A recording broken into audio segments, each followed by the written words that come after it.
नमस्कार साथियों, स्वागत है आप सभी का हमारे YouTube चैनल पर। कैसे हो आप सभी। तो देखते हैं कि 30 साल काम करने वालों को अब मिलेगा अब क्या फ़ायदा मिलेगा कि 30 साल अगर काम करने वालों को 50% पेंशन।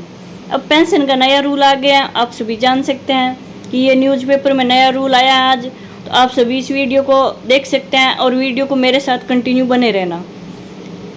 अब देखते हैं कि पेंशन प्लान में बड़ा बदलाव हो गया है और देखते हैं कि सरकारी नौकरी करने वालों के लिए एक बड़ी खुशखबरी सामने आई है। वो लंबे समय से लोग इंतजार कर रहे थे पुरानी पेंशन योजना का, तब उसके लिए खुशखबरी सामने आ गई है। सरकार ने बहुत ही बड़ा बदलाव कर दिया है पेंशन में।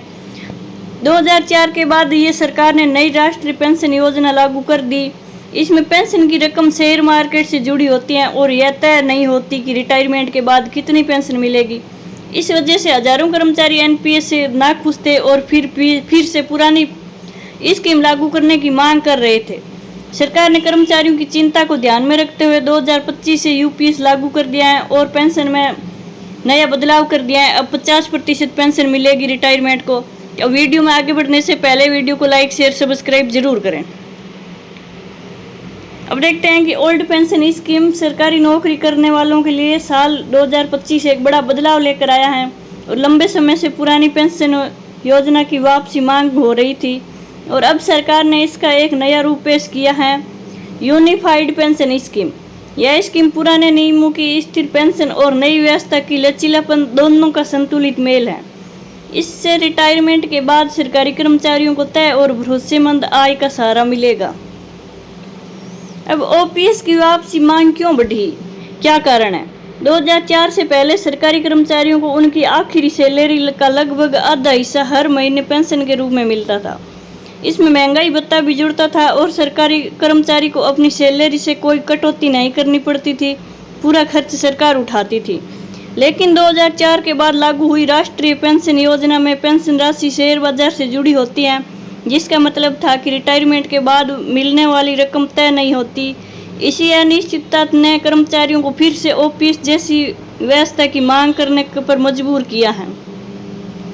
अब यूनिफाइड पेंशन स्कीम की क्या है खास बात, वो देखते हैं कि यूपीएस को 1 जनवरी 2004 के बाद नौकरी में आए और एनपीएस में शामिल कर्मचारियों के लिए लागू किया गया। अगर किसी कर्मचारी ने 25 साल या उससे ज़्यादा सेवा दी है तो उसे आखिरी साल की औसत बेसिक सैलरी का 50% हर महीने पेंशन के रूप में मिलेगा। अगर सेवा 25 साल से कम है तो पेंशन में प्रोरेटा आधार पर तय होगी, यानी जितने साल काम किया है उसी हिसाब से पेंशन मिलेगी। अब सरकार और कर्मचारी का योगदान क्या है कि नई स्कीम में पेंशन फंड में कर्मचारी अपनी सैलरी का 10% जमा करेगा और सरकार 14% योगदान देगी। कुछ विशेष परिस्थितियों में सरकार 8.5% अतिरिक्त भी जोड़ सकती है। इससे पेंशन फंड मजबूत रहेगा और रिटायरमेंट के बाद नियमित आय की गारंटी होगी। अब न्यूनतम पेंशन और फैमिली पेंशन क्या है कि यूपीएस में अहम सुविधा है न्यूनतम 10,000 रुपये महीना पेंशन की गारंटी। इससे बाजार की गिरावट या आर्थिक उतार चढ़ाव का असर पेंशन पर नहीं पड़ेगा। इसके अलावा यदि रिटायर व्यक्ति की मृत्यु हो जाती है तो उनके परिवार को पेंशन 60% मिलेगा। यह प्रावधान पुराने नियमों के तहत रहेगा ताकि परिवार आर्थिक रूप से सुरक्षित रह सके।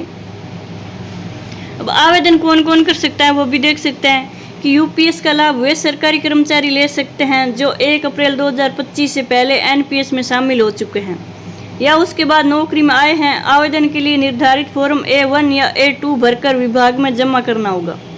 यह सुविधा उन रिटायर कर्मचारियों के लिए भी उपलब्ध है जो पहले एनपीएस में थे, बशर्ते वे तय शर्तें पूरी करते हो। बीमारी, विकलांगता या सेवा के दौरान मृत्यु के मामले में भी ओपीएस जैसी सुविधा दी जाएगी।